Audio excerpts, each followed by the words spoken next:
గారు మళ్ళీ తర్వాత తాడూరు గారి దగ్గరికి గౌరీ గారి దగ్గరికి వెళ్తా.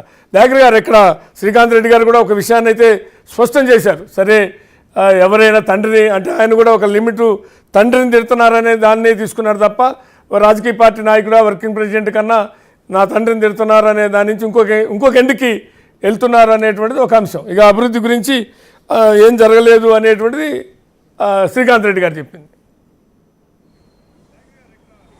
గుడ్ ఈవినింగ్ పివి గారు, పెద్దలు గౌరీ గారు, మిత్రుడు శ్రీనివాస్ గారు, ఇంకో మిత్రుడు శ్రీకాంత్ గారు. మీరు అంటే ఈ చర్చ మొదలుపెట్టినప్పటి నుంచి శ్రీకాంత్ గారు మాట్లాడుతున్నది మనం క్లీన్గా అబ్జర్వ్ చేస్తే బోత్ సైడ్స్ కూడా తను అనాలిసిస్ చేసి ఒక ప్రయత్నం చేసింది. అటువైపు తన సొంత పార్టీ నాయకుల భాష వీటి పట్ల కూడా తను కామెంట్ చేసిండు. మామూలుగా చెయ్యరు, తను చేసిండంటేనే అది ఇటైనా అటైనా పోతున్నది, జనంలో రాంగ్ మెసేజ్ పోతుంది అనేది మాత్రం మనం అంగీకరించాల్సిన సందర్భం వచ్చింది. కానీ నేను ఉద్యమకాలం నుంచి గౌరీ గారు ఉన్నారు, తాడూరి గారు ఉన్నారు, మా మిత్రుడు కూడా ఉన్నాడు. గతంలో ఆంధ్ర పాలకుల పట్ల, సీమాంధ్ర పాలకుల పట్ల వ్యవహరించిన తీరు టీఆర్ఎస్, ఇప్పుడు బీఆర్ఎస్, కాంగ్రెస్ పార్టీ కానీ బీజేపీ కానీ లేకపోతే ఇతర పక్షాల పట్ల వ్యవహరించకూడదు అనేది అంగీకరించాల్సిన సందర్భం వచ్చింది. అక్కడ కూడా మనం అప్పుడు జేఏసీలో ఉన్న తెలంగాణ ఉద్యమాల్లో కేసీఆర్ గారేమో కొంచెం పరుషంగా ఇక గోంగూర, పుంటికూర, బిర్యానీ, పెండ ఇవన్నీ మాట్లాడినా కూడా జేఏసీలో ఉన్న మనమందరం కొంచెం కోఆర్డినేటింగ్గా ఉండేది. ఆయనేమో దాన్ని ఒక ఎత్తుగడగా తీసుకుపోయింది. కానీ తెలంగాణ ఆంధ్ర విడిపోయిన తర్వాత ఆంధ్రప్రదేశ్ ముఖ్యమంత్రులతో కూడా అప్పుడు ముఖ్యమంత్రిగా ఉన్న కేసీఆర్ గారు పాజిటివ్ పాలిటిక్సే చేసింది. చంద్రబాబు నాయుడు గారిని వారి సతీమణ్ణి వదినమ్మ అని చెప్పి పిలవడము, జగన్ గారిని పిలిచి ఇంటికి పిలిచి మాట్లాడడం, ఉండవల్లి గారిని లేకపోతే లగడపాటి రాజగోపాల్ గారిని రోజా గారి ఇంటికి పోయి లంచ్ చేయడం, ఇట్లాంటివన్నీ పాజిటివ్గా ఇచ్చింది. కానీ ఈ ప్రాంత ప్రతిపక్షాల మీద మాత్రం చాలా కర్కశంగా ఉన్న పరిస్థితి మనం గమనించినాం. అఫ్కోర్స్ ఆ రోజు రేవంత్ రెడ్డి గారు విపక్ష నాయకుడిగా ఉన్నప్పుడు సభకే పోలేని స్థితి వచ్చింది. టీడీఎల్పీని మర్జీ చేసుకున్నాడు, తర్వాత సిఎల్పీని మర్జీ చేసుకున్నారు.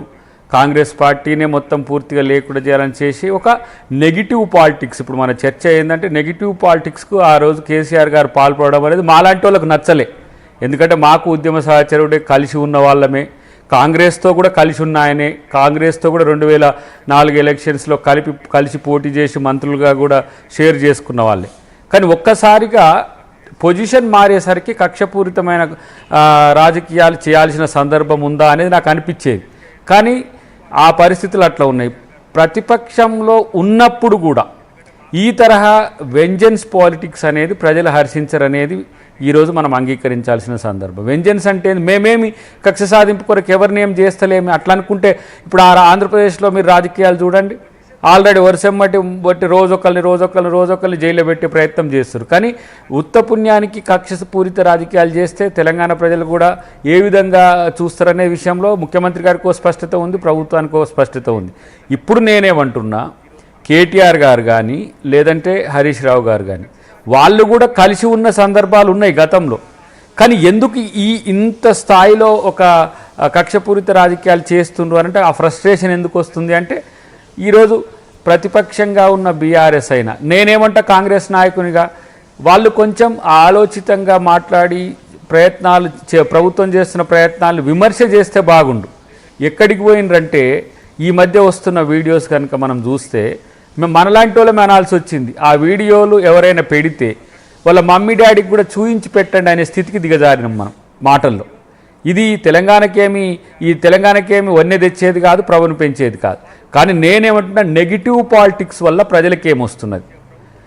ఎన్నోసార్లు ముఖ్యమంత్రి గారికి మేము వ్యక్తిగతంగా మాట్లాడినప్పుడు కూడా, అరే వాళ్ళు మాట్లాడుతున్నప్పుడు మీరు మాట్లాడతలేరు, మరి నేనన్నా మాట్లాడకపోతే మరి ఎట్లా అని చెప్పి అనే స్థితులు కూడా ఉన్నాయి.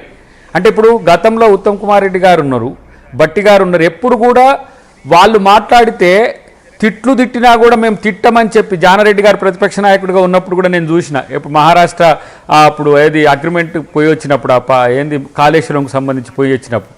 కానీ రేవంత్ రెడ్డి గారి నేచర్ ఏంది, కొంచెం ప్రేమతో మాట్లాడితే ప్రేమగానే ఉంటాడు, ఇష్టం వచ్చినట్టు మాట్లాడితే ఆయన కూడా తగ్గడు. అదొక పెద్ద సమస్య. ఎందుకంటే వారు ముఖ్యమంత్రి పిసిసి ప్రెసిడెంట్గా ఉన్నప్పుడు కూడా చూసినాం. నేనేమంటున్నా, కాంగ్రెస్ ప్రభుత్వం కానీ పార్టీ కానీ పరుషంగానో లేకపోతే కక్షపూరితంగానో ఉండడాన్ని కూడా ఎవరు దాన్ని వెల్కమ్ చేయరు. కాబట్టి ఇప్పటికైనా ఇకనైనా అసలు సమస్య ఏంది, నేను చాలాసార్లు చెప్పినా కూడా కేసీఆర్ గారిని సభకు రమ్మనమనేది ఎందుకంటే కూస్తో కాస్తో కొంత సభా సాంప్రదాయాల పట్ల రాజకీయాల పట్ల అంతో ఇంతో సీనియర్గా ఉన్నాడు కాబట్టి ఒక వ్యాలిడ్ సభ నిర్వహణ జరుగుతుంది. కానీ ఈరోజు మాట్లాడిన తీరు చూడండి మీరు. బట్టి గారు ఎప్పుడైనా అంత ఆవేశంగా ఉండడం నేను ఎప్పుడు చూడలే, మామూలుగా సహనంతోనే ఉంటాడు. అలాంటి ఒక రెచ్చగొట్టే ధోరణి మిత్రులు చేయొద్దు, హరీష్ రావు గారు కానీ కేటీఆర్ గారు కానీ అనేది ఒక చర్చ నడుస్తున్నది. సరే, మాకు ప్రజలు ఇచ్చేది లేకపోతే మేధావులు చెప్పేది, మా పార్టీకి ఏం చెప్తున్నారు, ప్రభుత్వంగా మీరు ఎంత సంయమనంతో ఉండాలనేది మేము వింటూనే ఉన్నాం. కానీ ఇద్దరు కూడా సంయమనంతో ఉంటే మేలు జరిగేది ఎవరికి? ప్రజలకు. అల్టిమేట్గా మనం వాళ్ళకు బాధ్యులం అనే అంశాన్ని కనుక మనం అనుకుంటే ఈ నెగిటివ్ పాలిటిక్స్ వైపు పోవాల్సిన అవసరం రాదు. ఇలా నేను ఆంధ్రప్రదేశ్ తెలంగాణకే లేని కక్షపూరితమైన వ్యవహారము తెలంగాణ ప్రాంతంలో ఉన్న విపక్షాల మధ్యనో అధికార పక్షం మధ్యనో ఎందుకు వస్తున్నది అనేది ఒక్కసారి అందరం కూడా ఆలోచించాల్సిన సందర్భం. ఇది బీఆర్ఎస్ మిత్రులు కానీ బీజేపీ కూడా అప్పుడప్పుడు నేను చూస్తున్నా కదా, మా కిషన్ రెడ్డి గారు బండి సంజయ్ గారు మాట్లాడుతున్నాయి. కొన్ని సందర్భాలు అయితే కొంత ప్రొవొకేటివ్గా ఉన్నాయి. అవన్నీ తగ్గించుకొని ప్రజల కోసం మనం ప్రజాస్వామ్యయుతంగా ఉండాలనేదే నా యొక్క ఆలోచన.